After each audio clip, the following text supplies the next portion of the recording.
Hello and welcome to another episode of History Stuff. And in this episode I wanted to give my first impressions of a new book that's just come out, hot off the press. You can see it over here floating, and I've got my physical copy here. Here it is. So it's Edward I, New Interpretations, edited by Dr. Andy King and Dr. Andrew Spencer. Now, when I first saw this book, I was a little bit sceptical because it's quite expensive. It's £60, which isn't actually unusual for this kind of sort of specialist textbook with a limited print run. But it's still, it's still a lot of money for just one book. And at first glance, it seems to be quite short. It's only 200 pages. But that's a little bit deceptive, because when you actually look at the text, it's can you see the text? That's probably very blurry, but it's actually quite small. I get the impression that the publishers were trying to save money on paper, so they do this teeny tiny little font. If the font was of a sort of more normal size, this would probably be more like 300 or 350 pages. But what about the content? Well, there's a lot in this. There's a lot of information, and I can't really sort of cover it all in one video. I might make a series of videos about the sort of individual topics covered in this. The first thing to say is that there's a huge amount of research gone into this. And by research, I mean archival research, the study and interpretation of original documents. And this shouldn't be underrated. It's really specialist, highly skilled stuff. I know from my own experience of attempting to translate and interpret original source documents from this era, the 13th century, that it is incredibly difficult. I personally can't do it all by myself. I need to hire people who've got specialist language skills, Latin and Old French, people who are trained in paleography, court hand, that sort of thing. And the process of translation isn't enough. It's one thing to translate a document into modern English, but that's just the first step, really. I mean, you've then got to interpret it and put it into context. I mean, what does it mean? How does it advance our understanding? Just ending up with a great big pile of raw information is not particularly useful. I mean, so what? So you have to respect the expertise and the scholarship of the contributors to this book. Secondly, it should be said that this is not a biography of Edward I. It's not an update on the last biography by Mark Morris, A Great and Terrible King. This is a series of articles, all by different contributors, 9 in total, and all focusing on a different aspect of Edward's life and reign. And as I said, this is just my first impressions. I mean, I've read this once quite quickly. I've reread a couple of articles since, and it's the sort of material that you really have to sort of reread several times before it really sinks in. But certainly my initial reactions are very positive. This is very impressive, and in many ways it does advance our understanding of this particular king and his reign. I won't go into too many details because, like I said, I want to save that for future videos. But just to give an example, the research and the analysis in here pretty much confirms a more traditional view of Edward that has been challenged recently, but in my opinion not very convincingly.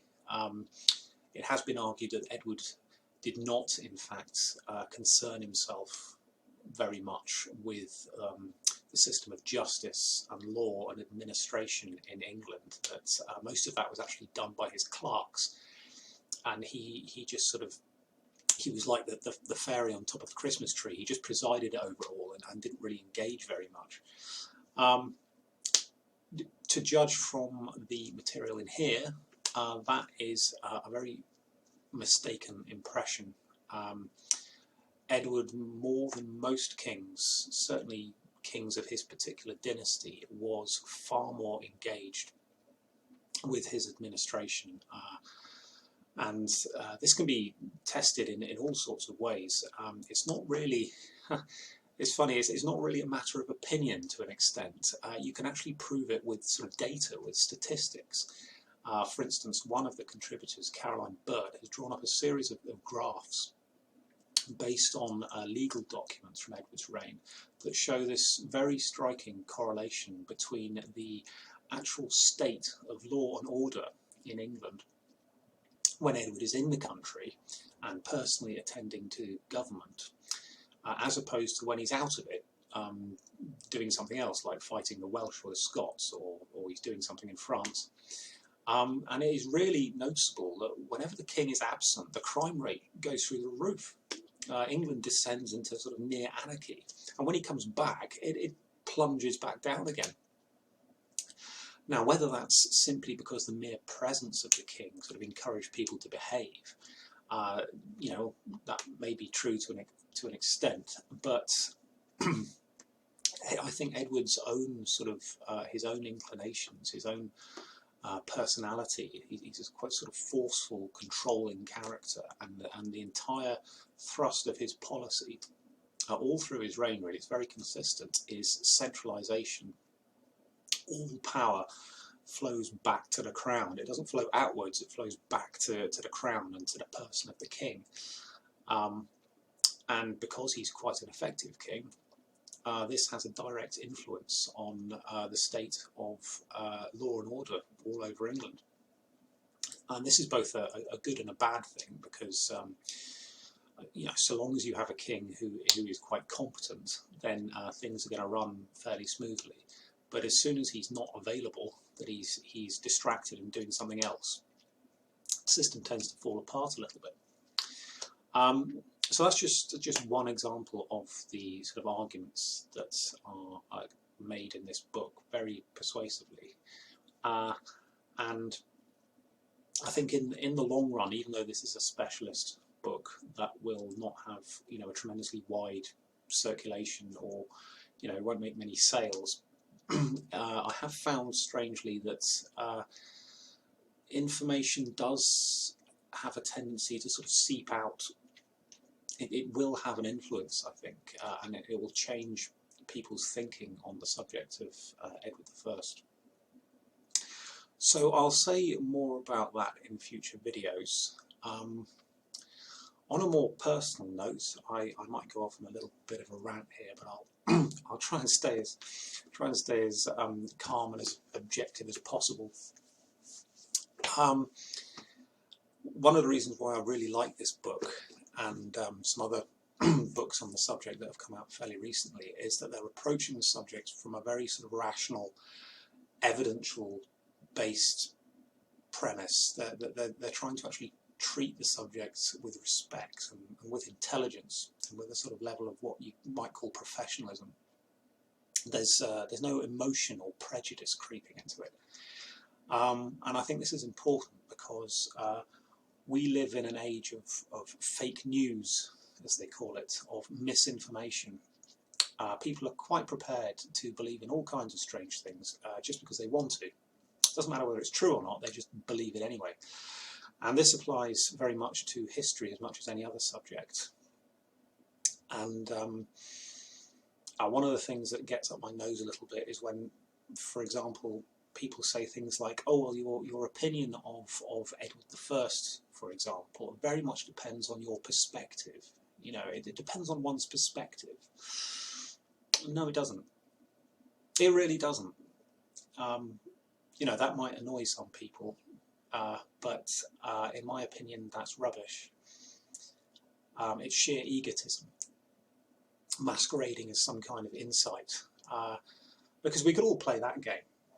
You know, I mean, I'm English, or at least I was born in England, So, you know, I could come out and say something like, well, you know, that William the Conqueror, you know, I don't want to read anything positive about that guy. I'm not interested in any kind of reappraisal of William the Conqueror, because, you know, he came over to England, yeah, and he killed Harold, my king, my fair, heroic, noble king, who I love so much, okay? And he killed him really, you know, in a really mean way, with swords and arrows and everything. It wasn't very nice at all. And he killed lots of English people, and he took over my country, yeah, my country, because, you know, I own it, it belongs to me. And you know, he just and he was French, and he was quite fat, and I find that quite offensive as well. And you know, the whole thing just gets me really cross, really cross. And I think we should put up a 100-foot-high statue to Harold, okay? And it should be made out of gold. And that arrow he took in his eye, yeah, that should be, you know, that should be made out of, like, I don't know, gold and silver and all kinds of precious metals. And we should make some films about him, some really terrible films, in which he's played by a really handsome, sexy actor who everyone wants to sleep with. And William can be played by some really ugly, nasty man who nobody wants to sleep with. And we'll tell a lot of lies, and we'll pretend that the Normans used poison gas and machine guns at the Battle of Hastings. So, you know, they won unfairly, because that's really important. You know, the bad guys never win fairly. No, that never happens, okay? Bad guys never win unfairly, or fairly, rather, okay? I'm confusing myself now. So even as those words fell out of my mouth, it sounded like the sort of the rantings of a mad person, a complete lunatic. I don't hate William the Conqueror, even though I am English. I'm actually partially Jewish as well, so you know, I should hate William and Edward, because Edward kicked the Jews out of England. You know, I should really be full of a lot of hatred, and I'm not. I find them both very interesting. And Harold, you know, who took the arrow in his eye, well, he wasn't a particularly nice man from everything I've read about him. And the fact he was English doesn't really, you know, he's not my brother. I just don't really care very much. Perhaps I'm wrong in that. You know, I should be more patriotic or something, and it should make me really angry. But I just find it all a bit silly, and a little bit self-serving, and more to do with how individuals perceive the world, and hasn't really got a great deal to do with how the world really is or was. So yeah, that was a bit of a rant, and some people might find it a bit, what I just said, a little bit annoying, or a little bit boring, or irrelevant. But you know, this is my channel, and every so often I'm going to let off a bit of steam, so sorry about that. But anyway, as I say, this book, despite its high price, is very much worth getting hold of and reading. And I will, in future days and weeks, try and post a few more videos about the actual content, the individual articles, individual contributions, some of the arguments put forward, because there's a lot to discuss, and it's genuinely interesting and thought-provoking, which is pretty much all you can ask for. Okay, so I'll just take a deep breath, and I'll end this video here. Okay, and I'll speak to you later, hopefully.